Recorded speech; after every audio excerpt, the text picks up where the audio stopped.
Solo hay un punto indivisible que sea el lugar adecuado para ver un cuadro.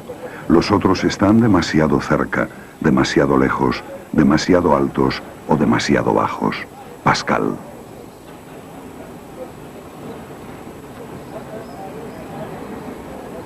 Entre muchos pares de ojos que contemplen una misma obra al mismo tiempo, solo una persona tendrá la verdadera percepción de la perspectiva. El resto no tendrá más que una visión distorsionada. Leonardo da Vinci.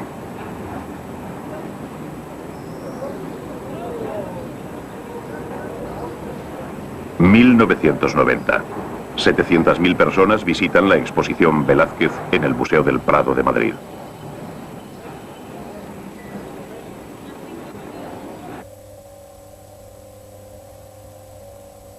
Lejos de la muchedumbre, un espectador busca en la pantalla de un ordenador las claves de la estrategia utilizada por Velázquez en el cuadro Las Meninas.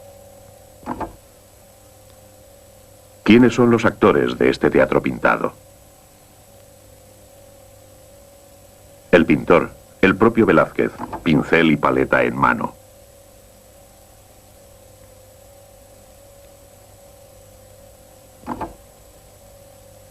La infanta Margarita, acompañada de sus damas de honor y dos enanas.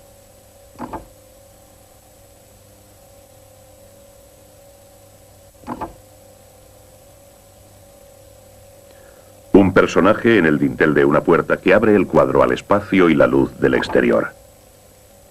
La cortina que retira con la mano nos lleva a la que cuelga sobre el rey Felipe IV y la reina. La pareja real reflejada en el espejo.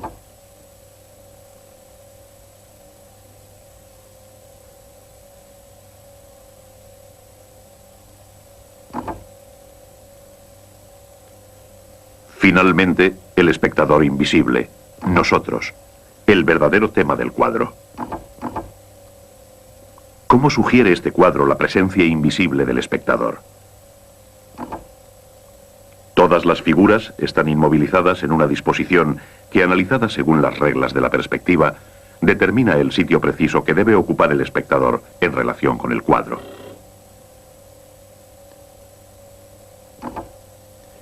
Este punto ideal se encuentra frente a la puerta y no frente al espejo, que como una trampa atrae nuestra mirada e invita al espectador a ocupar la posición de los modelos de Velázquez.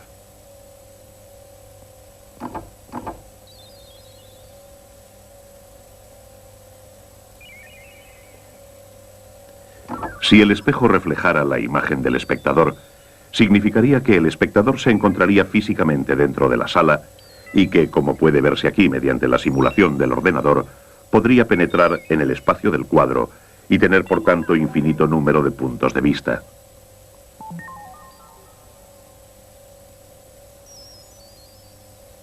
Pero este viaje es imposible, porque el espejo no refleja más que la ausencia de modelo y la ausencia del espectador.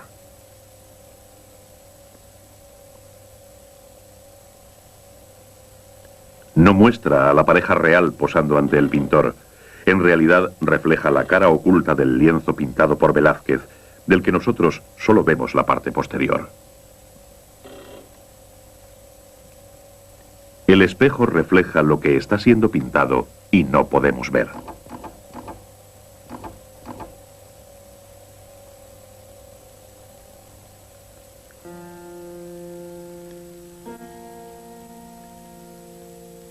El cuadro Las Meninas nos desvela el artificio. Nos muestra el bastidor de la pintura, el embés del decorado. Al representar el bastidor del cuadro, la gran tela que se hace visible en uno de sus bordes nos indica el carácter físicamente plano de toda pintura. Las Meninas nos hacen ver la profundidad perdida. Y de esta forma, el cuadro accede a otra profundidad que no es la restitución del espacio en su mera dimensión geométrica, tal como haría un simple espejo, sino en una dimensión más abstracta, más esencial sobre todo. Una dimensión que es la mirada del pintor, su visión del mundo, el objeto mismo de la pintura.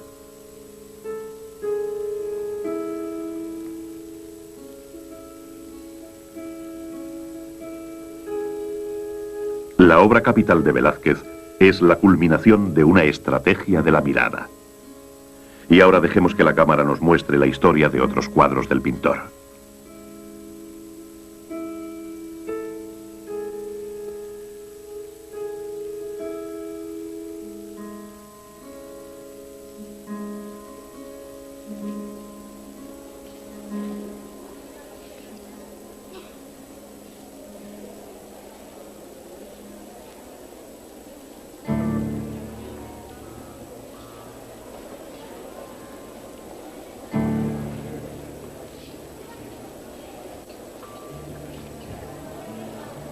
Estas paredes del Prado están cubiertas de cuadros que reflejan la España popular del siglo XVII.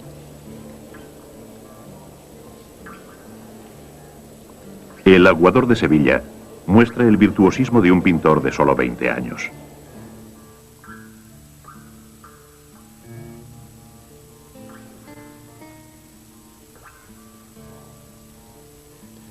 El espectador puede también descifrar una alegoría de las 3 edades de la vida. Velázquez aparece en la sombra, en el centro del cuadro, entre su maestro Pacheco, ataviado como viejo aguador, y el aprendiz que todos los pintores tenían a su servicio en aquellos tiempos.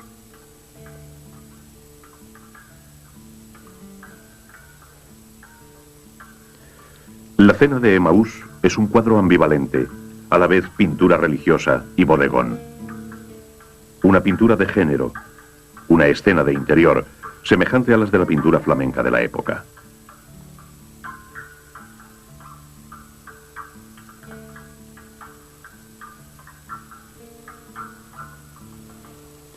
Velázquez, en este cuadro, introduce lo sobrenatural en la vida cotidiana. La figura de Cristo aparece tras una ventana, a menos que estemos viendo un cuadro en la pared de la cocina. El cuadro dentro de un cuadro, el teatro dentro de un teatro, algo corriente en el arte y la literatura del siglo. También hay espacio en la obra de Velázquez para los rufianes y granujas, los pícaros de quienes habla Cervantes. Oh pícaros de cocina, sucios, gordos y lucios, pobres fingidos, tullidos falsos, cicateruelos de Zocodover y de la Plaza de Madrid, vistosos oracioneros, esportilleros de Sevilla, mandilejos de Lampa, con toda la caterva innumerable que se encierra debajo de este nombre, pícaro. Borrachos mitológicos encontrados en las callejuelas de Sevilla o de Madrid. Personajes innobles, es decir, no nobles. Esclavos liberados gracias a la divina bebida.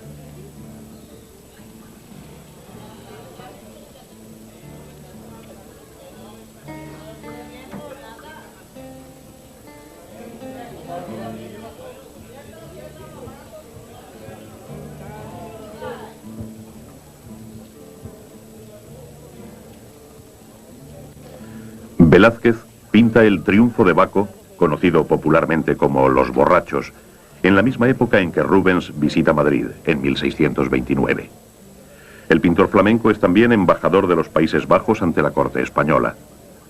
Cortesano y artista ejemplar, aconseja a Velázquez, quien ese mismo año se convierte en enviado extraoficial de Felipe IV ante las cortes italianas.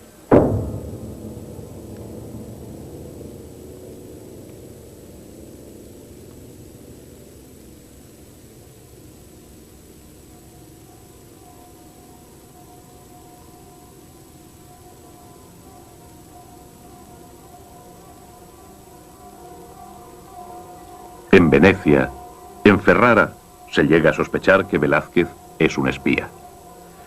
Durante su primera visita a Roma, pinta La fragua de Vulcano. Este cuadro es tal vez el que mejor refleja la influencia del estilo italiano en Velázquez, una influencia formal sobre su técnica. Velázquez no pinta un acontecimiento, la infiel Venus traicionando a Vulcano, su marido, con Marte. Pinta el anuncio de este acontecimiento, la visita de Apolo que comunica al infortunado marido la traición de su esposa. Es una palabra lo que se representa aquí, y esa palabra es el acontecimiento. El color, la luz, el espacio y las dimensiones del cuadro muestran la influencia de su estancia en Italia. Pero el tema parece algo trivial, porque Vulcano, el dios herrero, es representado como un simple ser humano en su lugar de trabajo. Velázquez permanece fiel a la tradición española. El mundo de la poesía mitológica y erótica pintado por Tiziano para Felipe II se ve alterado.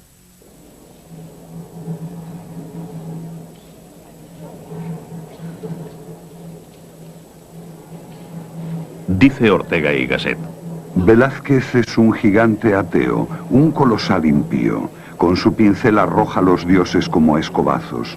Es nuestro pintor. Ha preparado el camino para nuestra edad, exenta de dioses. Edad administrativa en que en vez de hablar de Dionisos, hablamos del alcoholismo.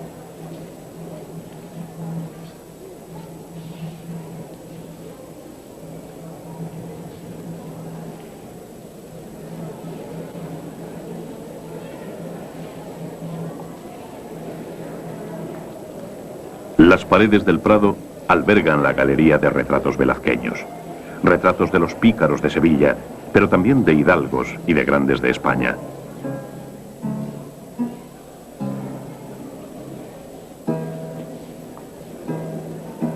Cristo crucificado está acompañado por algunos de sus nobles servidores: don Diego del Corral y Arellano, doña Antonia de Ipeñarrieta.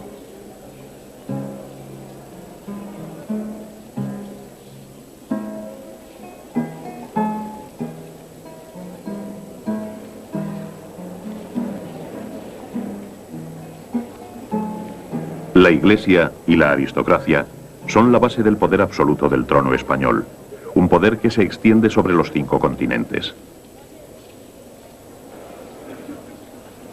Un retrato del rey, Felipe IV, el rey planeta como se le conoce en su época.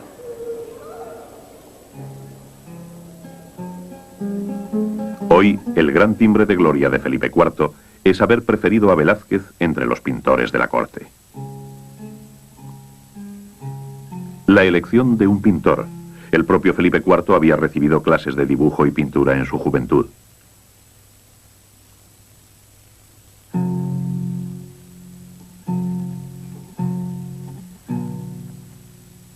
Es sabido que durante su reinado la gloria de España lanza sus últimos destellos. Declive político, ilustrado por las guerras en Flandes y en Italia, y los levantamientos de Aragón y Cataluña. Declive económico también. El oro de América enriquece solo a los especuladores, no al país.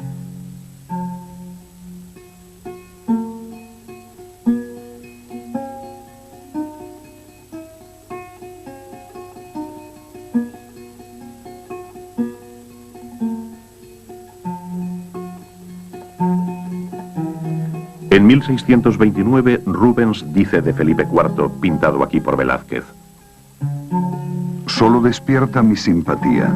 La naturaleza le ha dotado con todos los dones del cuerpo y la mente, y en mi trato diario con él he llegado a conocerlo bastante bien.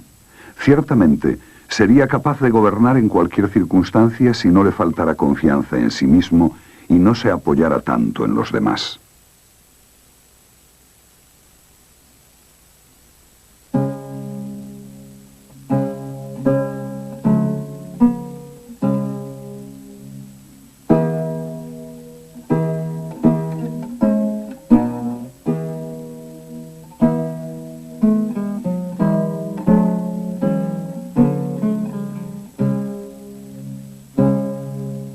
¿Es también el rey? No, es su hermano, el infante don Carlos. En el rostro de ambos, el acusado prognatismo de los Habsburgo. Los príncipes, únicos a quienes la Iglesia autoriza a matrimonios consanguíneos, ¿creían que no sufrirían las consecuencias? 1655. El rey ha envejecido y la pincelada del pintor se ha hecho extremadamente ligera. Un mínimo de materia para un máximo de realidad. El pintor va a lo esencial, sin protocolo. Podríamos hablar, si eso fuera posible tratándose del rey, de una amistad entre el modelo y su pintor.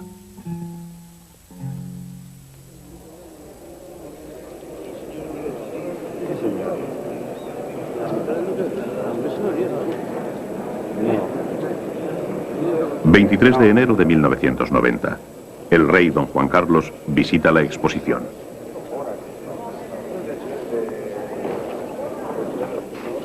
Así se nos muestran actualmente los reyes, bombardeados por los flashes de las cámaras, acosados por los equipos de televisión.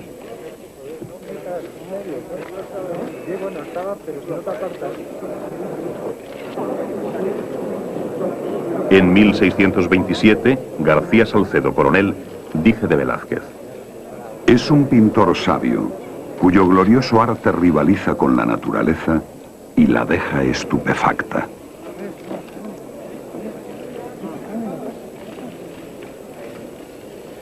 Las imágenes de la televisión solo expresan el poder de la televisión. Los cuadros de Velázquez se encuentran lo más lejos posible de la anécdota. Son imágenes atemporales que se han convertido en parte de la realeza de Felipe IV. Velázquez, cuya principal y constante ambición fue ser hidalgo, es admitido en la nobleza española, aunque al final de su vida. Un pintor admitido en la Orden de Santiago. 140 testigos juraron que era de sangre pura y que jamás se había rebajado vendiendo su obra. Pero estos testimonios no fueron suficientes y fue necesaria la intervención del Papa para que el rey pudiera ennoblecer a su pintor sin el consentimiento de la alta nobleza.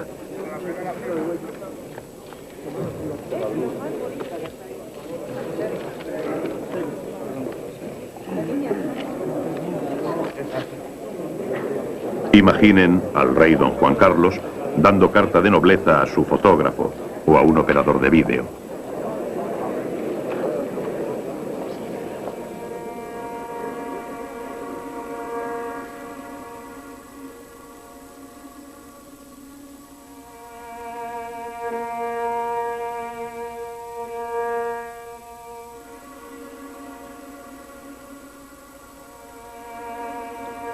La moral católica del siglo de oro quiere honrar a la miseria.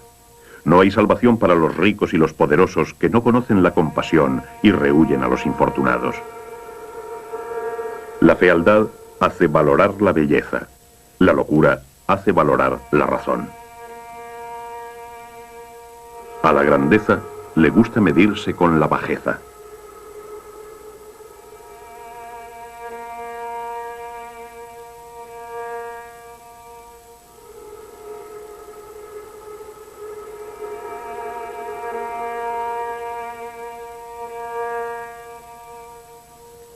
Los enanos son símbolos vivientes que proporcionan a Velázquez un tema propicio para la experimentación. Su fragilidad y su insolencia le dan una libertad de la que no dispone ante el rostro real. La nobleza del pintor se traduce en la bondad de la mirada con que los contempla.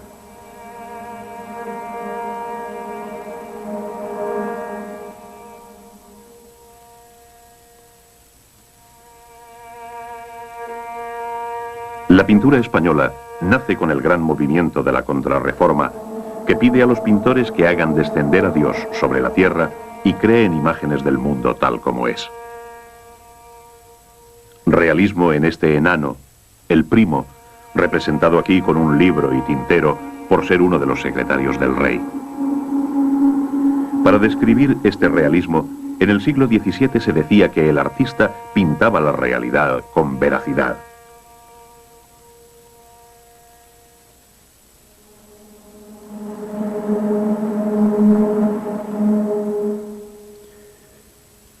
En algunos palacios los bufones prosperan más que los sabios, dice Cervantes.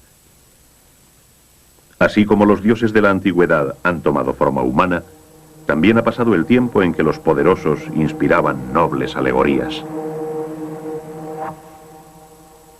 El bufón don Juan de Austria. Este bufón recibe su nombre de un comandante en jefe, un príncipe, hijo natural de Carlos V, que salvó a la cristiandad en Lepanto. Este retrato de Velázquez revela la inquietud de su época, el vencedor de Lepanto ridiculizado. Del mismo modo caricaturiza al general turco derrotado, Barbarroja.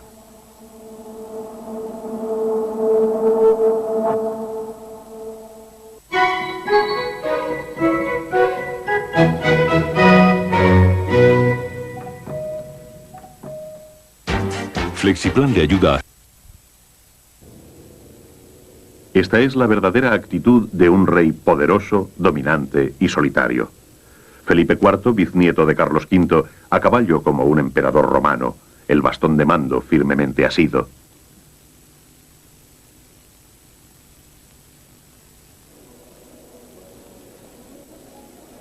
Las crisis no refrenan la prodigalidad del rey.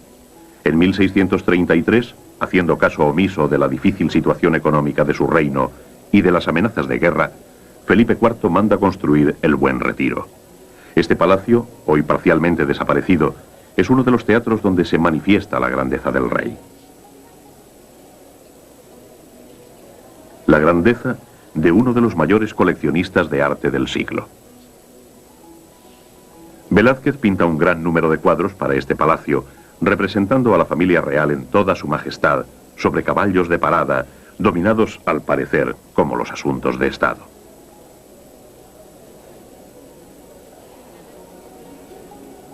Sobre un caballo de patas blancas, distintivo de la raza más noble, el rey ejecuta una levade, una figura de equitación difícil incluso para un experto jinete.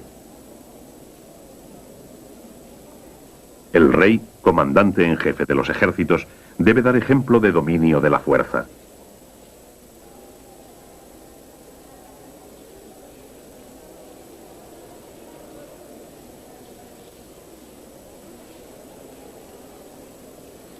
Velázquez representa a su rey, que tuvo pocas oportunidades de dirigir personalmente una batalla, en una demostración de fortaleza física. Tiziano, en cambio, había representado a Carlos V, el infatigable caudillo militar, de forma alegórica, como un San Jorge vencedor del dragón de la herejía. Felipe III, el padre de Felipe IV. Un rey poco glorioso. El hecho más notable de su reinado fue la expulsión en 1609 de los moriscos, musulmanes conversos descendientes de los antiguos invasores árabes. Una sangría de 280.000 personas que privó a España de una gran parte de su población trabajadora. Aquí la mano de Velázquez ha dejado su lugar a las de sus ayudantes.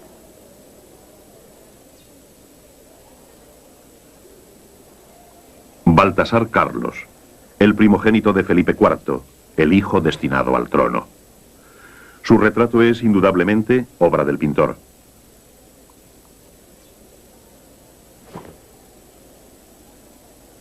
Si el caballo parece deforme, es porque el cuadro estará colgado a 3 metros de altura. Visto desde abajo, el caballo dará la impresión de salirse del cuadro. Visto a la distancia y a la altura de los ojos del pintor, la composición revela la inteligencia de la técnica de Velázquez.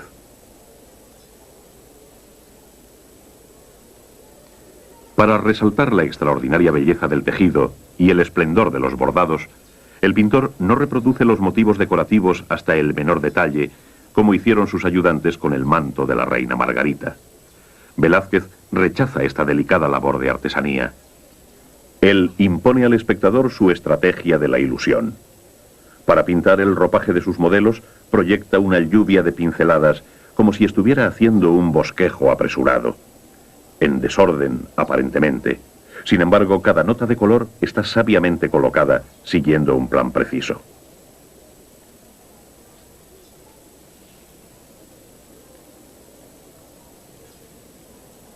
Este niño, orgulloso y gallardo, moriría a los 17 años.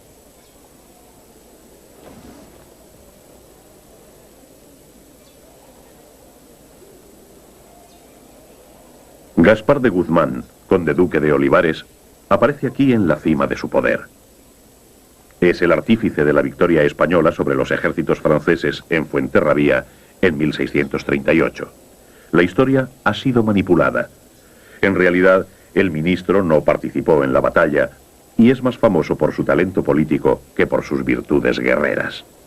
Desafiado por la nobleza española, se hizo retratar en toda su gloria.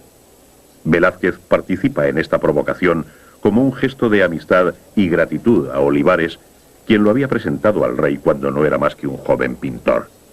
5 años después de posar para este retrato, Olivares cae en desgracia.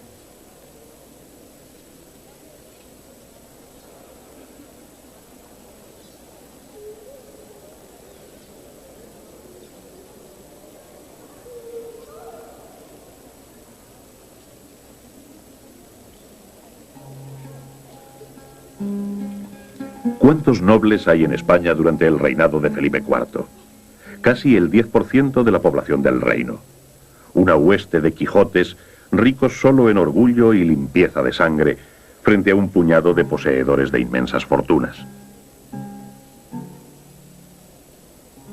El honor supremo al que todos aspiran es la concesión de la cruz de una de las grandes órdenes de caballería.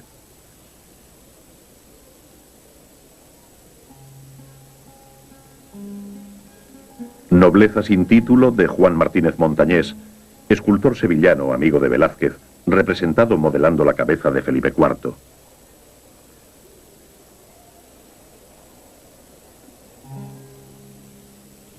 Aquí, en este cuadro inacabado, Velázquez nos revela un secreto. Muestra al espectador que no dibuja antes de pintar. Todas las formas en el lienzo, incluso el bosquejo, son trazadas por el pincel. ¿Esta confidencia del pintor es voluntaria? ¿Quiere Velázquez que el espectador sepa que es diferente a los demás, incluso en su técnica? Los cuadros de Velázquez suscitan tantas cuestiones. Desde las paredes del Prado, dan al espectador la ocasión de descubrir la vasta gama de conocimientos y experiencias del pintor. ¿Quién de entre sus contemporáneos puede presumir de haber conocido de cerca a un dios, a aristócratas, a filósofos, a bufones e incluso el espectáculo de la guerra? El ejército español, bajo el mando de Ambrosio de Spínola, derrota a los rebeldes holandeses acaudillados por Justino de Nassau. La rendición de Breda, o las lanzas. De nuevo Velázquez traspasa la palabra hablada a la pintura. Justino, yo las recibo y conozco que valientes sois, que el valor del vencido hace famoso al que vence.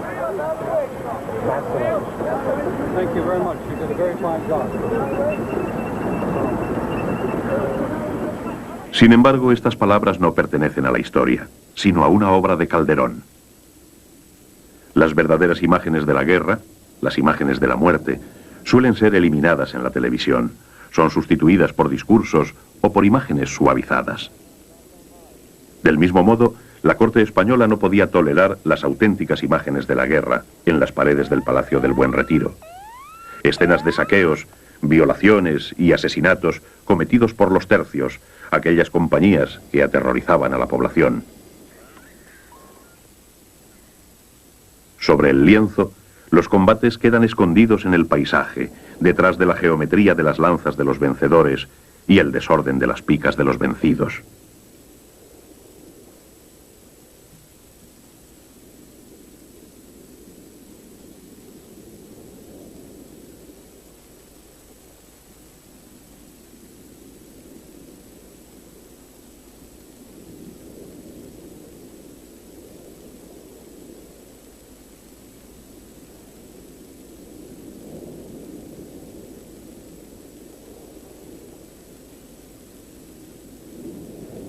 Es una escena teatral, en efecto, aunque sugiere algo más que una lección gloriosa.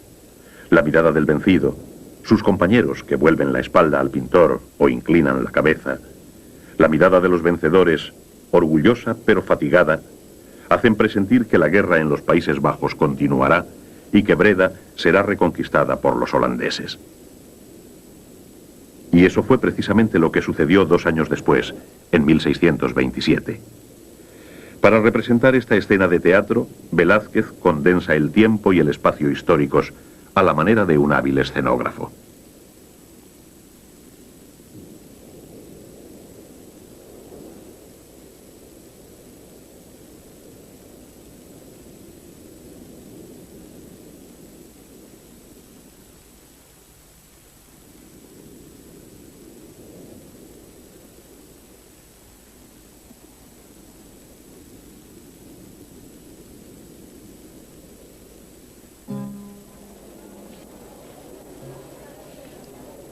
Cuando los reyes no hacen la guerra, van de caza. En 1637, Felipe IV manda construir un castillo, la Torre de la Parada, para descansar de las fatigas de la caza. Encarga 60 cuadros a Rubens, basados en Ovidio, y 60 escenas de caza a Franz Snyders. Únicamente en Velázquez recayó el honor de pintar los retratos reales.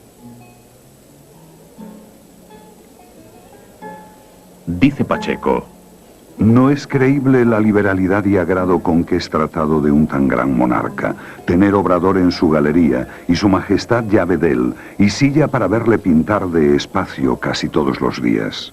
Y le ha dado en menos de 2 años el oficio de guardarropa y de ayuda de cámara en este de 1638, honrándole con su llave.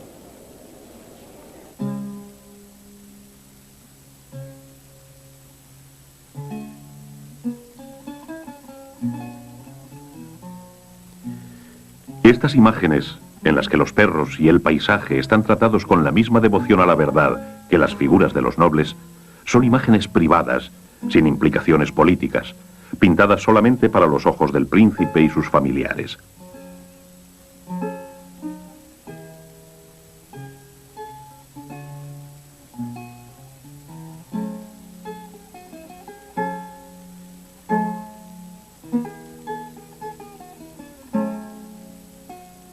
Velázquez, que ha dejado de sí mismo la imagen de una gran elegancia, pudo influir sobre su modelo en la elección de la ropa y en su refinado sentido del color. El rey vivió 36 años bajo la mirada del pintor.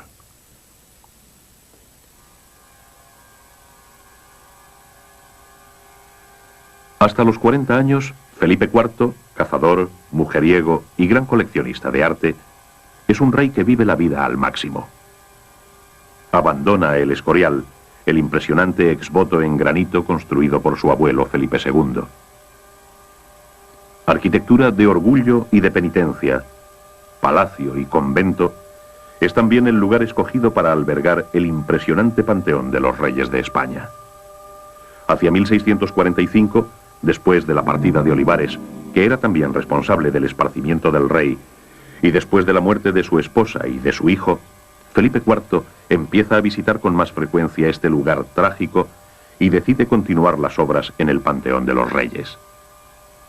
En 1652 encarga a Velázquez, que ha sido nombrado aposentador mayor de palacio, que dirija su decoración.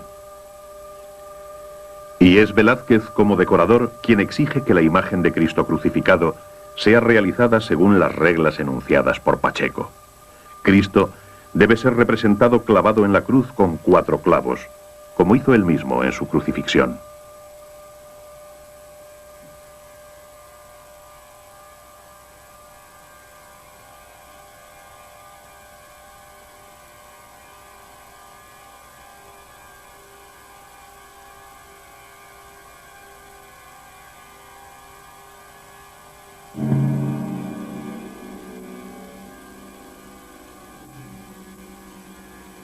En 1654, Felipe IV ordena el traslado de los restos de sus antepasados a la cripta.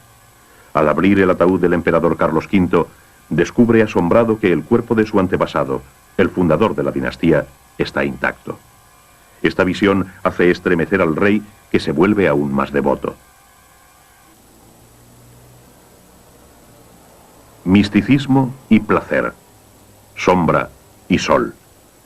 De la penumbra de El Escorial a la deslumbrante luz de Sevilla. En el siglo de oro, Sevilla es una de las ciudades más pobladas de Europa, auténtica capital cultural y económica de España. A su puerto llegan metales preciosos del Nuevo Mundo, pero también libros e imágenes de otros países de Europa. San Pedro.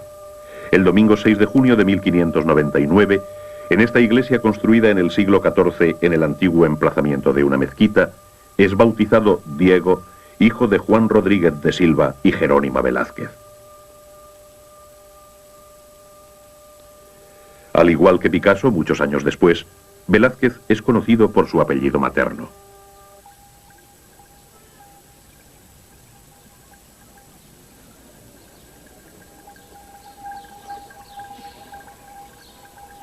En aquella época, Sevilla es la ciudad ideal para la formación de un artista. Es un auténtico crisol de modas y culturas, como se hace patente en la Casa de Pilatos, en donde la arquitectura y los mosaicos ornamentales árabes se mezclan con las estatuas clásicas procedentes de las vecinas ruinas de Itálica, la antigua ciudad romana, cuna de los emperadores Trajano y Adriano. Cuenta la leyenda que este palacio se construyó tomando como modelo la casa de Poncio Pilatos en Jerusalén.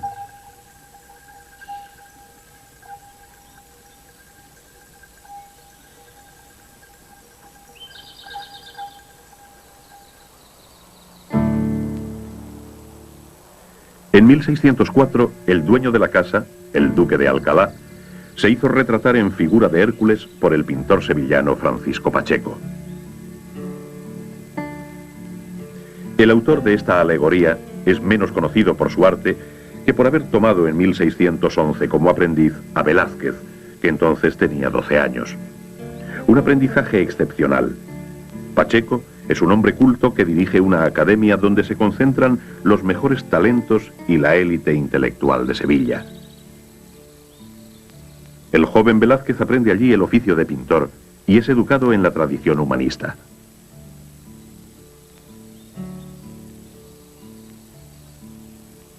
Pacheco aprecia el genio de su discípulo, le concede la mano de su hija y deja de él testimonios elogiosos.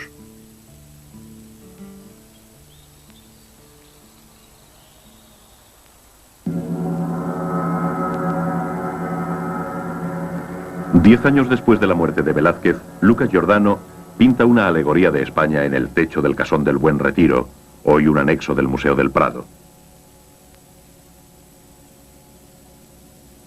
Luca Giordano, fascinado por las Meninas, declara que el cuadro es una teología de la pintura. Los propios pintores contemporáneos de Velázquez reconocen su grandeza.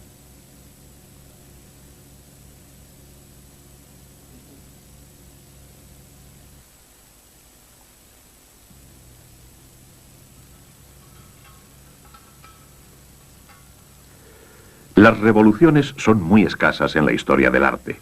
Picasso, como Velázquez, cambia radicalmente la visión del espectador y le propone una estrategia diferente. Picasso, nombrado director del Prado por la República Española y exiliado de España bajo el franquismo, se encuentra bajo el techo de Luca Giordano, codeándose con Velázquez. El ojo depredador de Picasso se apodera de las Meninas. Dice Michel Leiris: Picasso se siente como en su casa instalándose en Velázquez.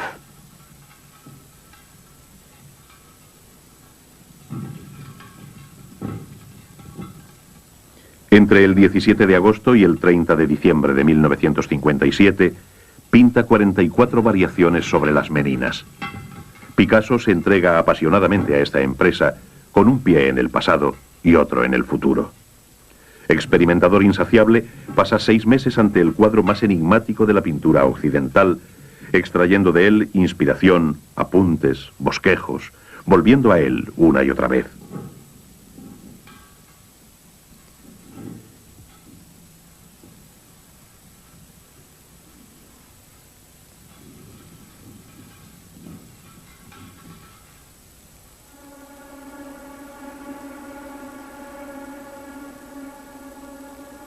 El 17 de septiembre de 1865, Manet escribe a Zacharia Strick: Lo que más me ha gustado de España y hace por sí solo que el viaje valga la pena es la obra de Velázquez. Es el pintor de los pintores, aunque eso no me ha sorprendido. He encontrado en él la realización de mi ideal de la pintura y la visión de estas obras maestras me da grandes esperanzas y plena confianza.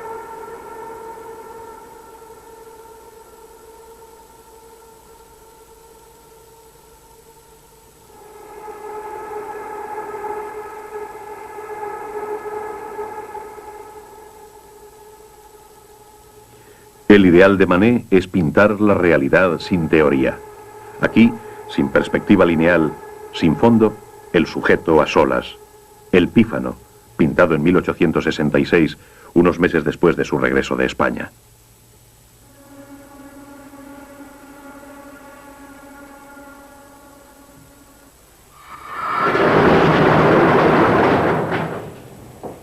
Velázquez, Francis Bacon. El cambio es dramático.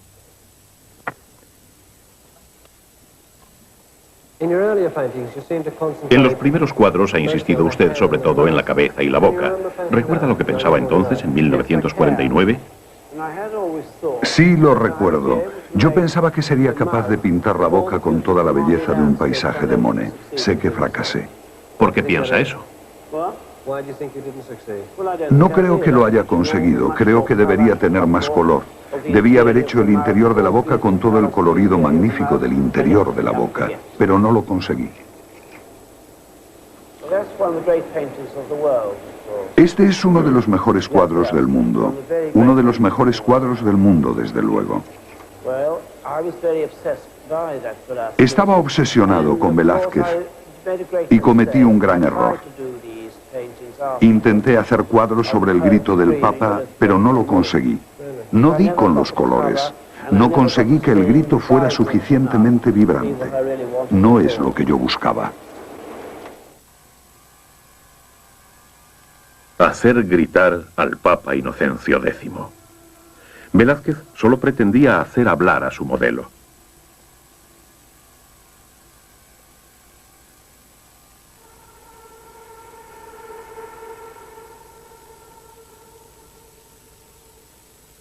El pintor había ido a pedir al Papa que le apoyara en su intento de ser admitido en la gran nobleza española.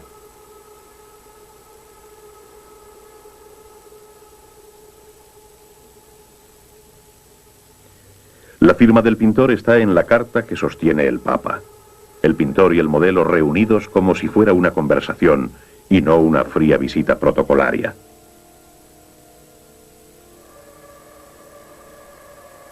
Al principio el Papa se mostró escéptico ante su retrato. «Demasiado verdadero», exclamó, según cuentan. Pero al final supo apreciarlo. Qué verdadero es ciertamente este Papa. Sometido a todos los matices del color rojo, sentado en un sillón de terciopelo rojo, delante de una cortina roja, vistiendo su muceta de seda roja, su cara rubicunda bajo un solideo rojo.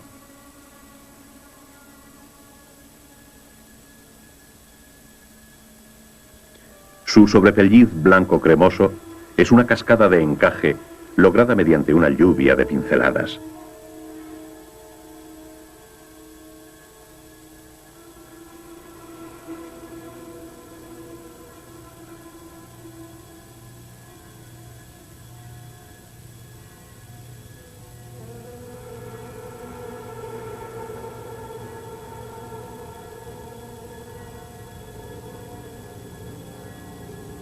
Velázquez se encuentra en la cima de su capacidad para plasmar la realidad más penetrante.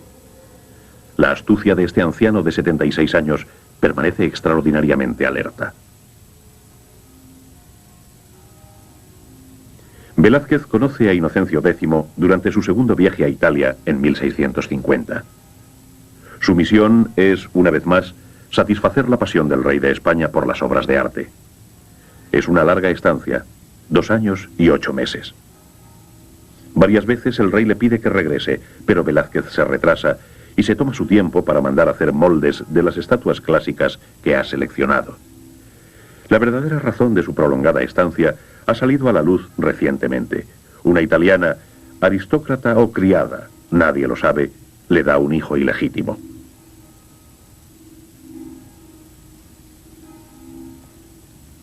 Antes de pintar el retrato del Papa, para demostrar su talento a los romanos, Velázquez expone el retrato de Juan de Pareja, su esclavo mulato que le acompaña en el viaje.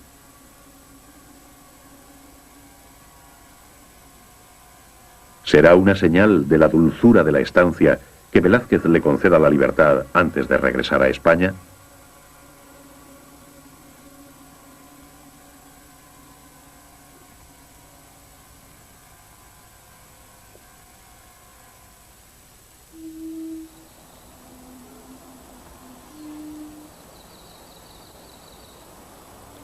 En su anterior visita a Roma, en 1630, el pintor, invitado del Gran Duque de Toscana, reside durante 2 meses en el Palacio de la Viña, actualmente Villa Médicis.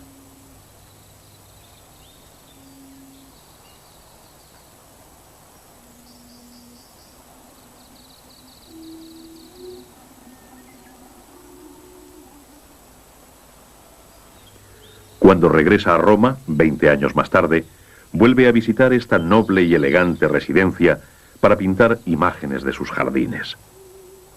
Representar la naturaleza estaba de moda en aquella época, pero pintar al aire libre era inimaginable, excepto tal vez para Claudio Lorena. Velázquez, una vez más, al colocar su caballete y sus pinturas directamente ante el paisaje, muestra la actitud más simple y directa hacia la pintura.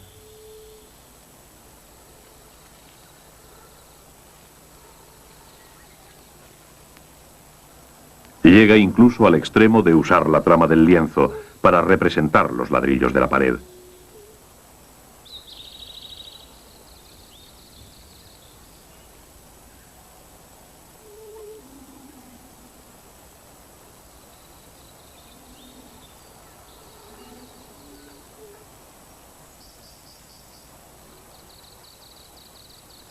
Con estos dos paisajes de la Villa Médicis, Velázquez se adelanta en 2 siglos a Corot.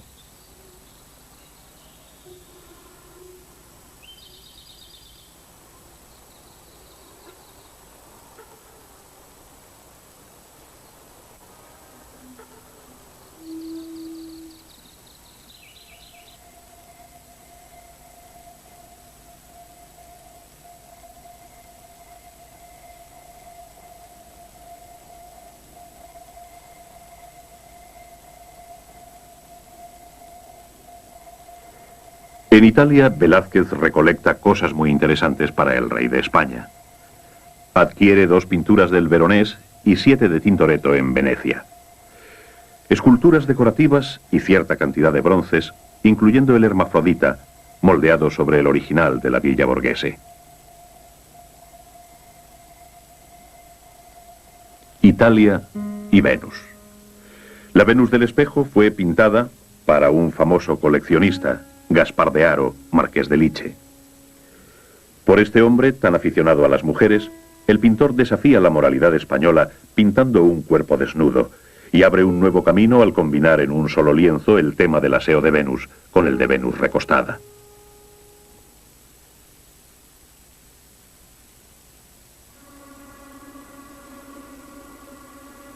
La mitología humanizada de Velázquez habla al espectador de hoy más allá de la pura anécdota o de la fábula clásica. Una de las formas de su estrategia es hablarnos en cada una de sus obras de su pintura, mostrarnos por qué su arte es incomparable, por qué él mismo es un aristócrata.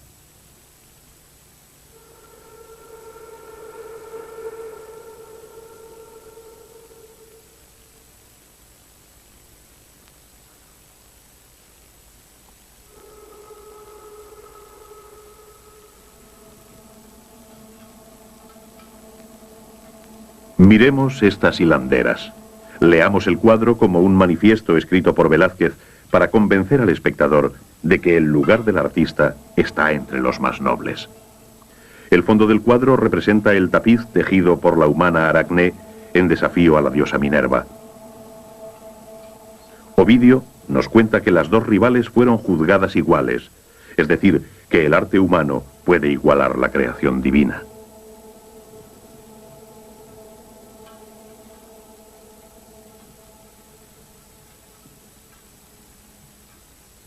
Velázquez insiste. El tapiz de Aracné reproduce el rapto de Europa en la versión de Tiziano. Tiziano, el pintor venerado por la corte española y elevado a la nobleza por Carlos V. Velázquez, sucesor de Tiziano, afirma merecer el mismo honor. Marca la diferencia entre el mundo del artista y el del artesano.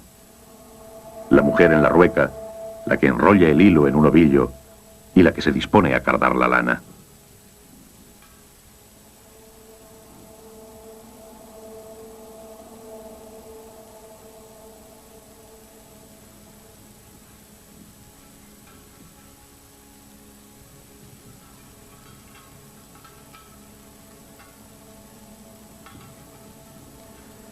En el mundo real, el artista destaca por su apariencia, sobresale de entre los simples trabajadores y tiene derecho a una posición diferente, como la nobleza se distingue del pueblo llano.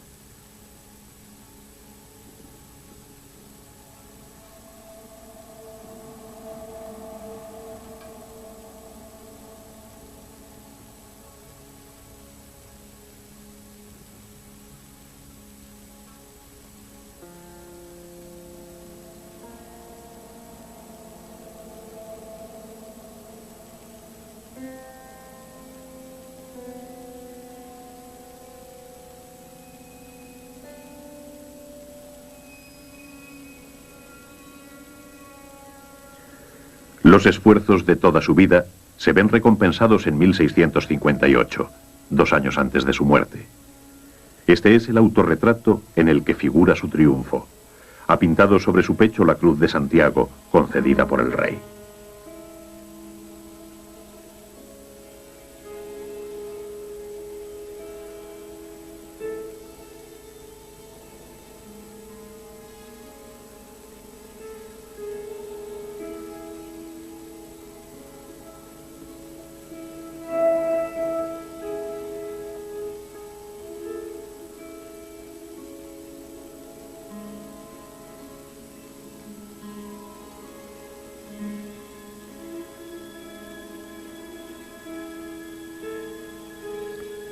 Ahora su talla de hidalgo se eleva sobre los demás personajes del cuadro.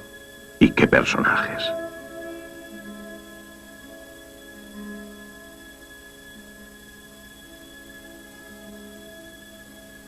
Aquí, Velázquez revela el secreto de los colores de su paleta. Muy pocos colores. Blanco de plomo, vermellón, carmín, tierra ocre roja, azul cobalto, azul ultramar, amarillo de plomo, tierra de siena natural o tostada, ocre amarillo y negro de marfil.